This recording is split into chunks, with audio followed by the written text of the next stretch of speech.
जगतगुरु रामभद्राचार्य को 58वें ज्ञानपीठ पुरस्कार से सम्मानित किया गया। दिल्ली के विज्ञान भवन में आयोजित कार्यक्रम में राष्ट्रपति द्रौपदी मुर्मू ने संस्कृत के ज्ञानी जगतगुरु रामभद्राचार्य को सम्मानित किया। समारोह को संबोधित करते हुए राष्ट्रपति ने कहा कि समाज में साहित्य की महत्वपूर्ण भूमिका है। उन्होंने कहा कि साहित्य समाज को जोड़ता है और जगाता भी है। जगतगुरु रामभद्राचार्य को 58वां ज्ञानपीठ पुरस्कार से सम्मानित किया गया। दिल्ली के विज्ञान भवन में आयोजित एक कार्यक्रम में राष्ट्रपति द्रौपदी मुर्मू ने संस्कृत के विज्ञान जगतगुरु रामभद्राचार्य को सम्मानित किया। ज्ञानपीठ पुरस्कार समारोह को संबोधित करते हुए राष्ट्रपति द्रौपदी मुर्मू ने कहा कि समाज में साहित्य की महत्वपूर्ण भूमिका होती है। उन्होंने कहा कि साहित्य समाज को जोड़ता है और जगाता भी है। भारतीय ज्ञानपीठ इन दो शब्दों में भारत भूमि में विकसित ज्ञान तथा सृजन की परंपराओं की मूलभूत एकता व्यक्त होती है।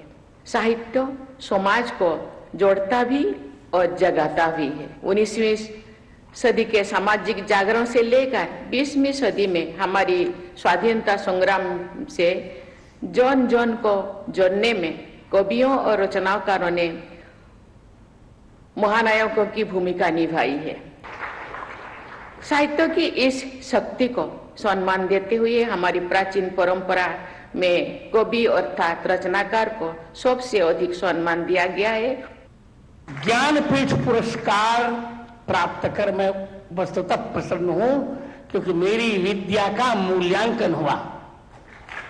श्रोताओं और मेरी बहन द्रौपदी मुर्मू, आप जानकर प्रसन्न होंगे कि ऐसी परिस्थिति में रहकर भी मैंने संस्कृत जगत को 4 महाकाव्य दिए।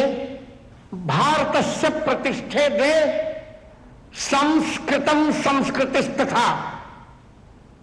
भारत की मूल 2 प्रतिष्ठाएं ही हैं, संस्कृत और संस्कृति। इस बार जो हमारा ऑपरेशन सिंदूर संपन्न हुआ, उसमें वेद का एक मंत्र काम कर रहा था, योस्मान धूर्वती तम धूर वयम वयम धूर्वामः। जो हमें मारना चाहे उसे हमें पूर्ण रूप से समाप्त कर देना चाहिए।